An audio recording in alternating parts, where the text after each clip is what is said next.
1835, Palacio de Invierno. Después de un vano intento de fuga, el zar Nicolás I es llevado a San Petersburgo por violentos alborotadores. Al final de un largo juicio, fue sentenciado a muerte por decapitación. La guillotina comienza su reinado de terror en la nueva República de Rusia. Durante el siglo anterior, gracias a la constante censura, Diderot, editor jefe de la enciclopedia, huyó de Francia hacia Rusia. Ahora, asesor cercano de la emperatriz Catalina II, contribuyó a la difusión de ideas durante la Ilustración, inspirando a muchos filósofos. Estas nuevas ideas enfurecieron a un pueblo ruso sumido en las garras de la pobreza extrema. Hoy, la revolución abruma al imperio ruso. Pero nada de eso sucedió.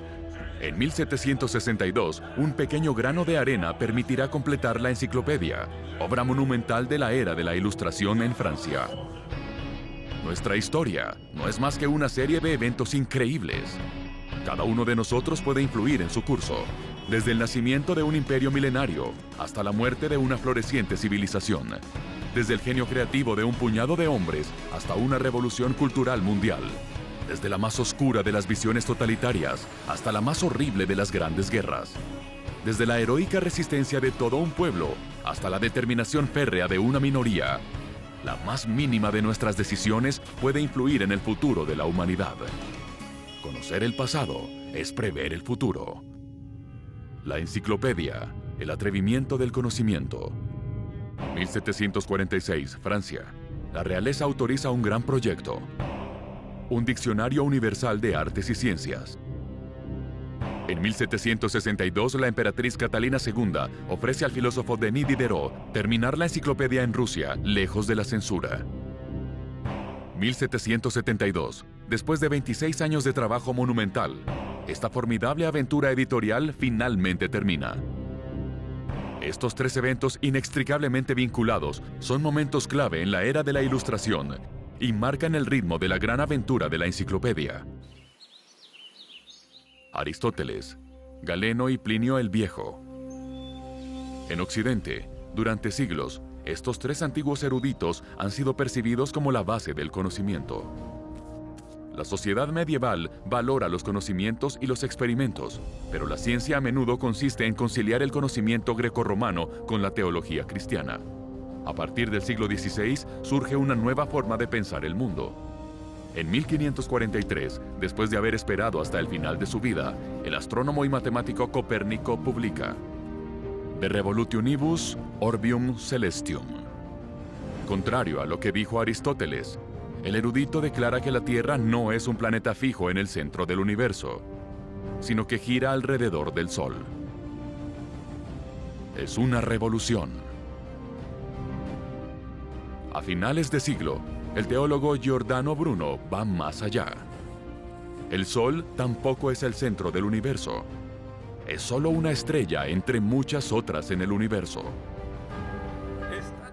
Condenado por herejía y torturado, Bruno recibe la orden de abandonar sus creencias bajo pena de muerte, pero él no cede.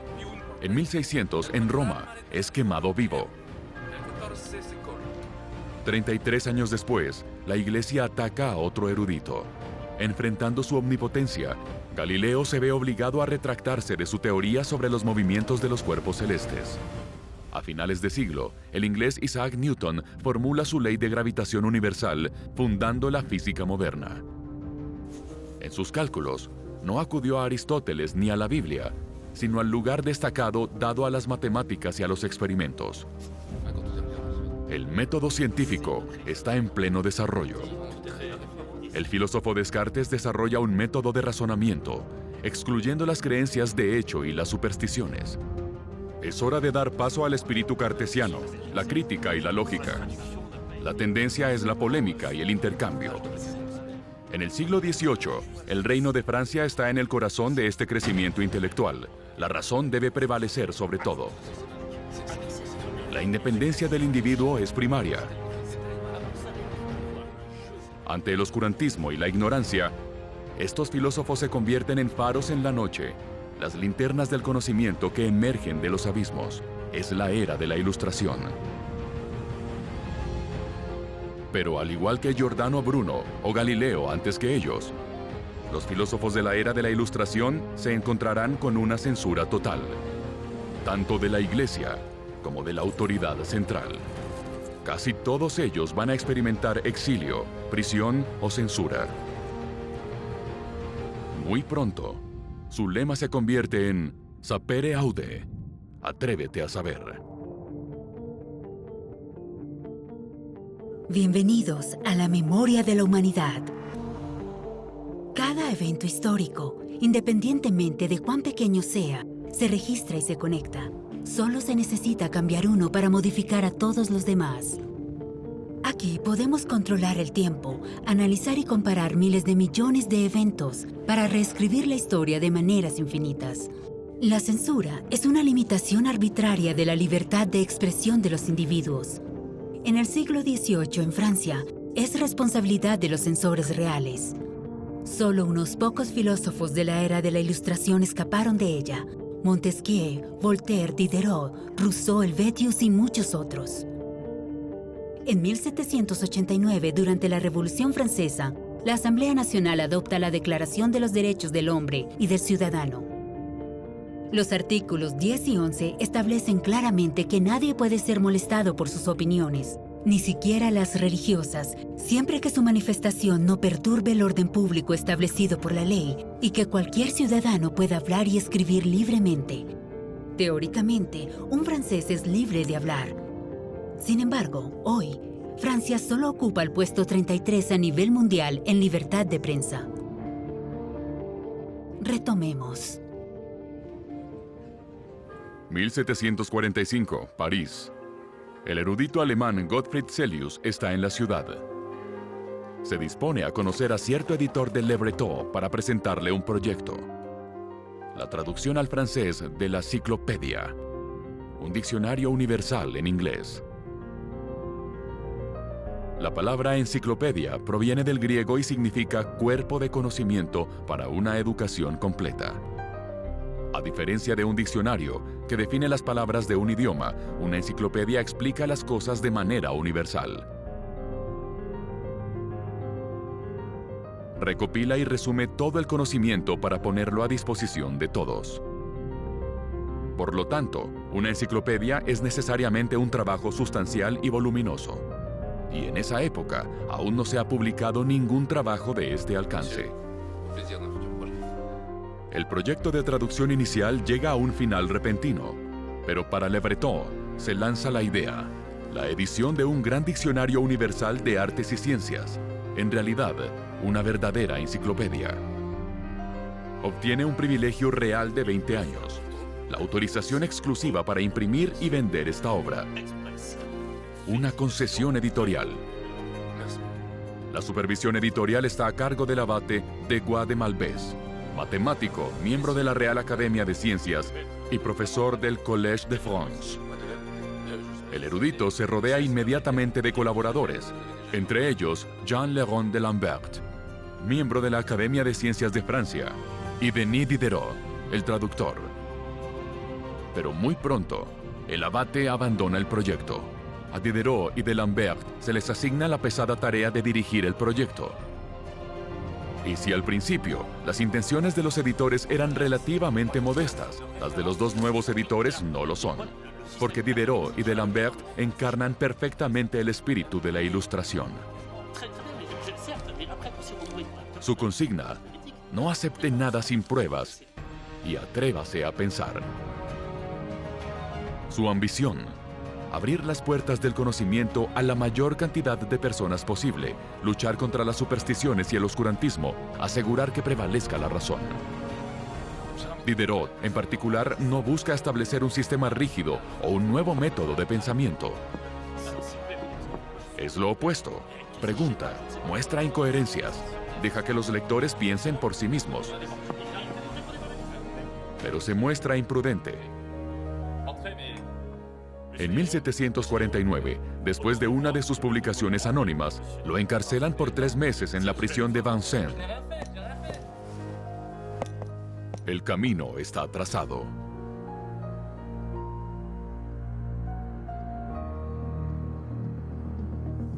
Financiando un proyecto. El mundo editorial del siglo XVIII es muy diferente del actual. A pesar del progreso de la impresión, el proceso de fabricación sigue siendo tedioso. El papel en sí es un material muy costoso y de calidad variable. Para financiar un proyecto tan ambicioso, los enciclopedistas recurren al sistema de suscripciones. Una suscripción es una compra anticipada. El futuro cliente acepta pagar un anticipo para permitir la publicación del trabajo y obtiene una copia una vez que se completa la fabricación. Representa un riesgo. No puede estar seguro ni de la fecha de entrega ni de la calidad final. Para convencer a los suscriptores, Diderot escribe un texto acompañado de una imagen que representa esquemáticamente la estructura de la enciclopedia en forma de árbol de conocimiento. Este tipo de texto, denominado folleto informativo, ha dado su nombre a los folletos que conocemos hoy. Este sistema de suscripción es muy similar al multifinanciamiento tal como lo conocemos hoy, una forma en la que cada uno de nosotros financia la cultura que nos agrada. 1751. 5 años después del lanzamiento del proyecto enciclopédico, el primer volumen sale de los talleres de Le Breton. Un prefacio de D'Alembert expone las ambiciones de los autores, un verdadero manifiesto de la Ilustración. Al año siguiente, el lanzamiento del segundo volumen parece transcurrir sin problemas, hasta que uno de los colaboradores, un abate, publica una tesis. Incluye explicaciones racionales de las curaciones milagrosas de Jesucristo. Es un escándalo, una blasfemia.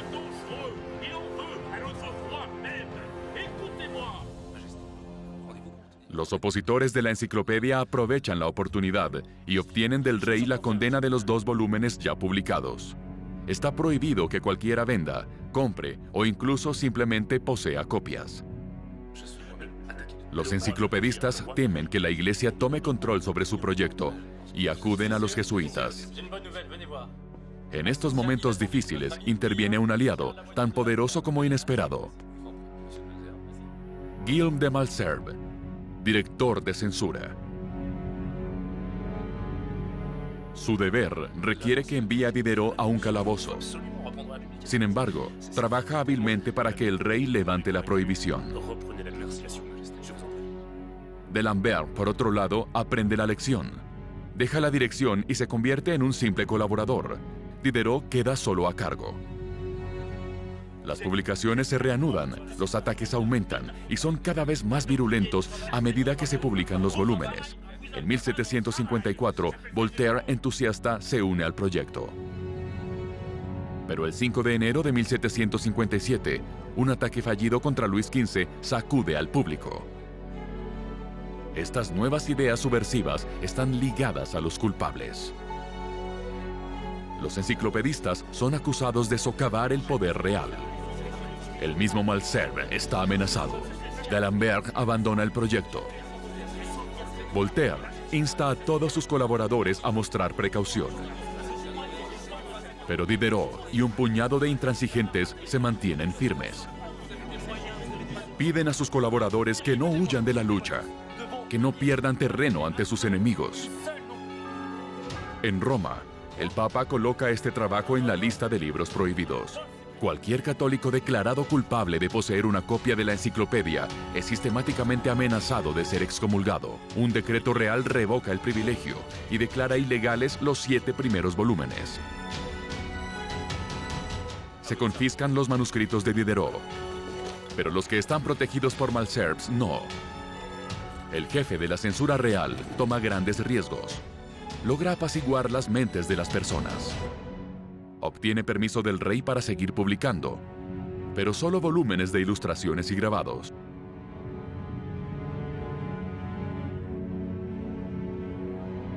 Entonces comienza el periodo clandestino de la enciclopedia. Con la complicidad pasiva de la policía, los volúmenes de texto restantes se escriben e imprimen en secreto en los talleres de Le Breton. Este es un periodo muy difícil para Diderot.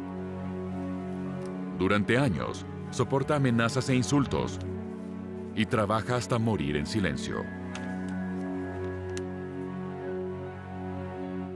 Es entonces cuando en 1762 la emperatriz Catalina II le propone terminar la enciclopedia en Riga, en el Imperio ruso, lejos de la censura. Llegamos a un punto de divergencia. Un punto de divergencia es un momento clave, una encrucijada en nuestra historia donde nuestro mundo puede oscilar de un lado a otro. El impacto de los libros en nuestras sociedades es muy difícil de evaluar. ¿Cómo sería nuestro mundo sin la Biblia, la Torá o el Corán? O si las obras de Karl Marx o Darwin nunca se hubieran publicado. ¿Qué hubiera pasado si, bajo la presión de la censura, Diderot hubiera aceptado la oferta de Catalina II? Podemos considerar que en Francia, el curso de la historia habría sido más o menos el mismo. La Revolución Francesa sin duda habría sucedido, pero para la Rusia del siglo XVIII habría sido diferente. Catalina II fue muy receptiva a las ideas de los filósofos de la Ilustración y mantuvo una intensa correspondencia con Diderot. La enciclopedia habría atraído a muchos pensadores, filósofos y mentes ilustradas. Rusia podría haber seguido un camino similar al de Francia. Impulsados por nuevas ideas de libertad, inspirados en el ejemplo francés, el pueblo ruso, esclavizado y miserable, se habría rebelado en su derecho a derrocar el poder y establecer una república en Rusia. En consecuencia, podemos imaginar un periodo de agitación que llevaría a la ejecución pública del último zar de Rusia. Una guillotina frente al Palacio de Invierno. 1765. Los últimos 10 volúmenes de texto, impresos en secreto sin un privilegio real, se publican de una vez y con una dirección falsa. Para eludir la prohibición, los volúmenes se entregan fuera de las murallas de la ciudad de París. Por razones de seguridad, el nombre de Diderot ya no aparece en él. Para el editor jefe, el gran maldito trabajo está terminado. El final de unos 20 años de trabajo y sacrificios, pero también de traiciones. No mucho antes de la publicación, Diderot se dio cuenta de que Le Breton había ejercido una censura preventiva. En 1772, los últimos volúmenes de ilustraciones finalmente se completan y se publican a su vez. Después de un cuarto de siglo de trabajo increíble, la aventura épica de la publicación de la enciclopedia termina. Su título final: Enciclopedia, o Diccionario Sistemático de Ciencias, Artes y Oficios. Ofrece alrededor de 72,000 artículos y miles de ilustraciones distribuidas en 28 volúmenes. Es una obra monumental. Ningún trabajo de este alcance había sido publicado. La enciclopedia sorprende por su modernidad y por la diversidad de su contenido. Incluye temas previamente considerados insignificantes. La mecánica se encuentra junto a la astronomía, la cirugía, las matemáticas. Su concepción es original en sí misma, un trabajo colectivo con más de 150 colaboradores que escribieron artículos, en su mayoría de forma voluntaria. Diderot es autor de una gran variedad de artículos, especialmente técnicos. Numerosas historias lo describen paseando por las tiendas de fabricación para comprender todos sus secretos. D'Alembert, a pesar de su retirada, proporcionó alrededor de 1,600 artículos, principalmente sobre matemáticas. Pero también el caballero de Jacquard, un caballero dedicado por completo al trabajo de la enciclopedia, incluso en los tiempos más difíciles. Le debemos más de 17,000 artículos, casi el 24% del total.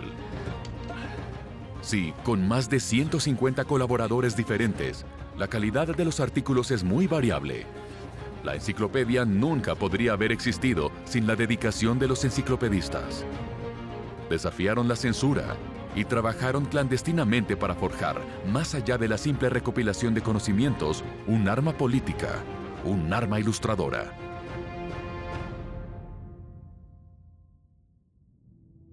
Casi 72,000 artículos en todas las áreas del conocimiento. La cantidad de datos es fenomenal para la época. Para estructurar los libros, los enciclopedistas decidieron una clasificación alfabética y no una temática. Por lo tanto, todas las asignaturas son iguales, pero hace la lectura muy tediosa. Por eso se agregó un ingenioso sistema de referencias cruzadas. Al final de cada artículo, se invita al lector a leer los temas relacionados. Por ejemplo, el artículo Agricultura puede referirse a arado o trigo. Siglos antes de Internet, los enciclopedistas inventaron el concepto de hipervínculo. Además de la ayuda de lectura que proporciona, este sistema permite a los autores eludir la censura. Visto de forma aislada, los artículos son a menudo neutrales, pero conectados entre sí, pueden transmitir un mensaje subversivo. Es el caso del artículo Nobleza, vinculado a fortuna y nacimiento, o del artículo Sacerdotes, vinculado a culto, que está vinculado a idolatría. La corriente de referencias cruzadas les dio a los enciclopedistas la libertad que la censura les negó. Para los editores, las ganancias fueron proporcionales a los riesgos soportados. Colosal. Indiscutiblemente, la enciclopedia fue la mayor empresa editorial de su tiempo. Y esto es solo el comienzo, porque esta primera edición llamada de París genera muchas otras. Entre adiciones, republicaciones, reorganizaciones y traducciones, su desarrollo será muy prolífico y lucrativo. Al estallar la Revolución Francesa, se estima que más de 25,000 copias de las diferentes versiones circulan en Europa Occidental. Hoy, aunque tiene más de 250 años, la enciclopedia todavía parece moderna. Su sistema de referencias cruzadas nos permite navegar entre artículos como en Internet, de acuerdo con nuestro pensamiento y deseos. Este sistema, imaginado por Diderot, encontró su prolongación en 2008, al momento de cargar una versión digital de acceso abierto de la enciclopedia. Las referencias cruzadas se han convertido en hipervínculos reales. Pero la revolución de Internet no se detiene aquí. Hoy, esta red mundial permite una nueva forma de reunir conocimiento. Wikipedia es una enciclopedia universal y multilingüe creada en 2001. Está alojada en los servidores de una fundación sin fines de lucro. Aunque la enciclopedia de la red fue en 2017 el quinto sitio web más visitado del mundo, decidió mantener su independencia al no vender ningún espacio publicitario. Financieramente, Wikipedia depende completamente de las donaciones de los usuarios de Internet. En el acceso abierto, tanto para la lectura como para la edición, también se necesitan colaboradores, pero esta vez somos los contribuyentes. Cualquiera puede ingresar y modificar su contenido. Por lo tanto, es propensa a errores y a la manipulación de la información. Potente herramienta de difusión, Wikipedia se distingue por un punto fundamental: el deseo de neutralidad. Diderot probablemente no se habría conformado con esta simple yuxtaposición de contenidos. Habría hecho un trabajo político con ello. Pero esa es otra historia.